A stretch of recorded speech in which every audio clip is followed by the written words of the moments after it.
Alguna vez escuché a alguien decir, no hay peor destrucción que la que es ocasionada por el pecado. Quédate conmigo 10 minutos y veamos cómo es que la Biblia enseña sobre este tema. Así que por favor ve por tu Biblia y sigamos leyendo el segundo libro de Reyes, capítulo 24, del versículo 8 al 20. Y la palabra de Dios dice así: Joaquín tenía 18 años cuando comenzó a reinar. Reinó en Jerusalén 3 meses.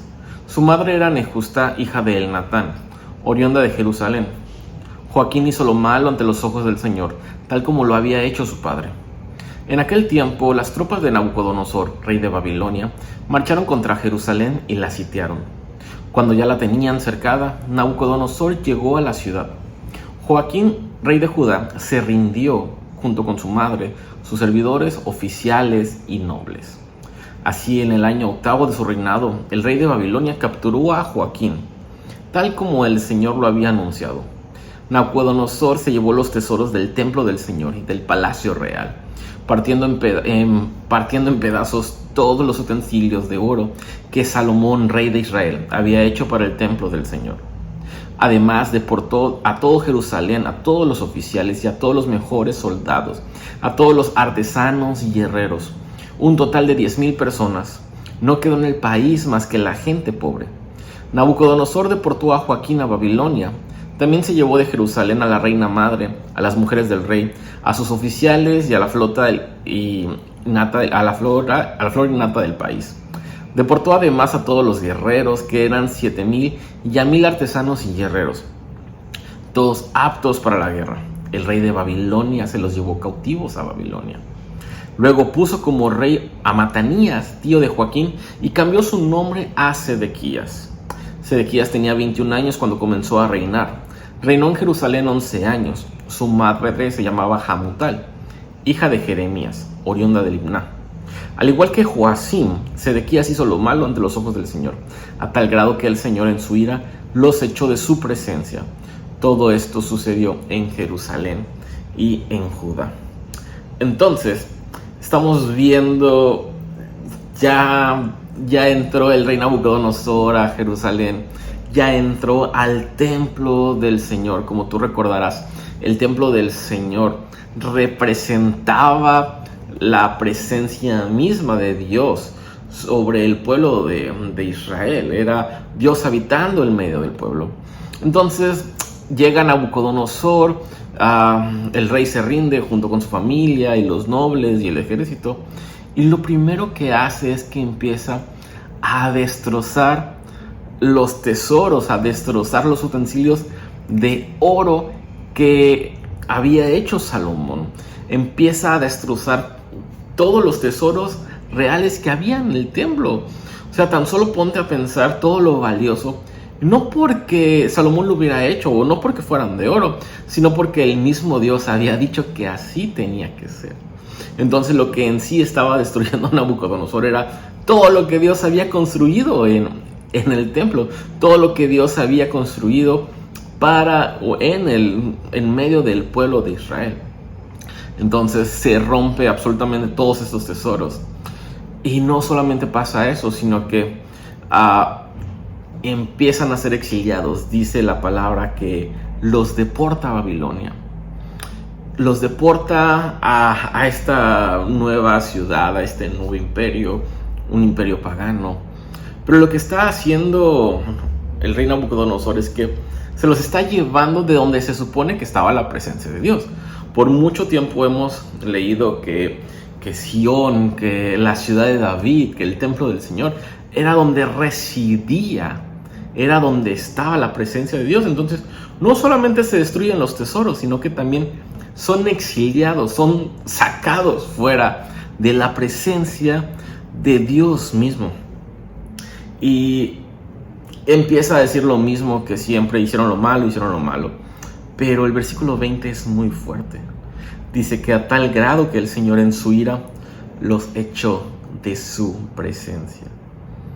No fue tanto que se hubieran ido a Babilonia, que se hubieran ido a Jerusalén, sino que el Señor los había echado de su presencia. ¿Y por qué es que digo que no hay peor destrucción que la que es ocasionada por el pecado? Porque el pueblo siguió persistiendo en lo mismo y seguimos leyendo que hicieron lo malo. Y lo que hace Nabucodonosor es destruir todos los tesoros valiosos que estaban en el templo del Señor. Y sabes, lo que hace el pecado también es destruir todo lo valioso que tienes. El pecado viene y destruye tu identidad. El pecado viene y destruye tus valores. El pecado viene y destruye absolutamente todo lo que tienes. Eso es lo que ocasiona el pecado.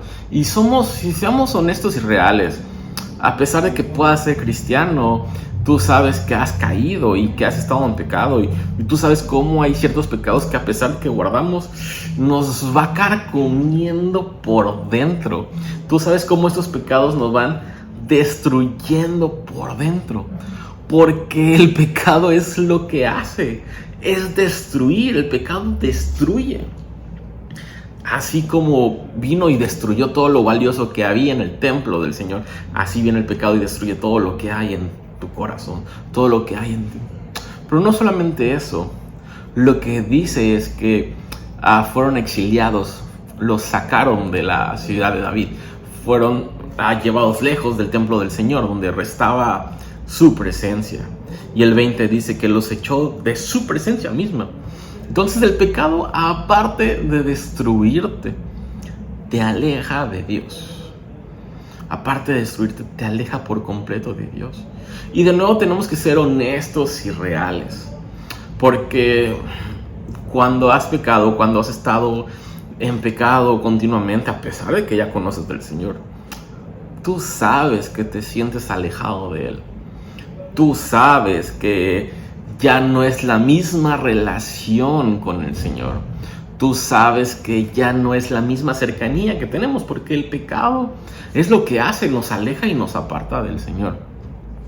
Y bueno, si eres la primera vez que escuchas este mensaje, que escuchas sobre Dios, que escuchas sobre el Evangelio, déjame decirte algo.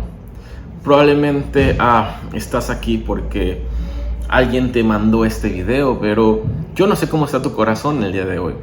Probablemente te sientes como esta ciudad, destrozada, devastada.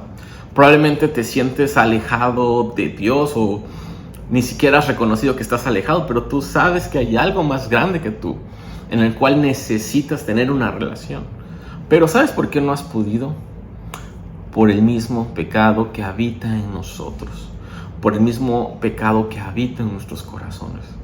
Porque el pecado es lo que hace, destruye y nos aleja de Dios. Entonces, quiero orar por dos razones, por dos motivos. En primer lugar, si es la primera vez que escuchas este mensaje, necesitas acercarte a Dios, necesitas venir y tener una relación con Cristo Jesús, pero solo va a pasar cuando tú confiesas tu pecado. Cuando confiesas tu pecado y el Señor viene y restaura tu vida, entonces destruye lo que te está destruyendo. Entonces, mientras más Cristo está en nosotros, nos va transformando y el pecado poco a poco va saliendo. ¿Vas a dejar de pecar? La verdad es que no. La verdad es que vamos a estar continuamente cayendo, pero ya no va a ser lo mismo, porque la idea es que mientras tú y yo nos acerquemos más al Señor, nos alejamos al mismo tiempo más del pecado. Así es como funciona esto. Y si tú eres alguien que ya ha tenido mucho tiempo en el Evangelio, pero sabes que hay pecados ocultos, sabes que hay cosas que te están destruyendo, sabes que hay cosas que te están alejando de Dios, es un buen momento para confesarlo a Cristo Jesús y volvernos a acercar al Padre. Al final del día me encanta lo que nos dice el Señor Jesucristo: yo soy el camino, yo soy la verdad y yo soy la vida. Nadie viene al Padre si no es por mí. Y es por eso que continuamente tenemos que estar yendo a Cristo Jesús. Oremos. Bendito Padre Celestial, te damos muchas gracias, Señor, porque tú eres muy bueno. Te pido por aquellos que es la primera vez que escuchan este mensaje, que ellos puedan confesar su pecado frente a ti, Señor, y ellos te puedan reconocer como tu Señor y Salvador, y que ya no gobierna el pecado, sino que Cristo Jesús es el que ahora va a gobernar sus vidas. Pero también te pido por aquellos, Señor, que ya estando en el Evangelio han vuelto al pecado, Señor, y se han sentido de esta manera destruidos y alejados de ti. Padre, te pido que ellos puedan venir y confesar sus pecados, arrepentirse, Señor, y volver a empezar a caminar contigo. En el nombre de Cristo Jesús. Amén.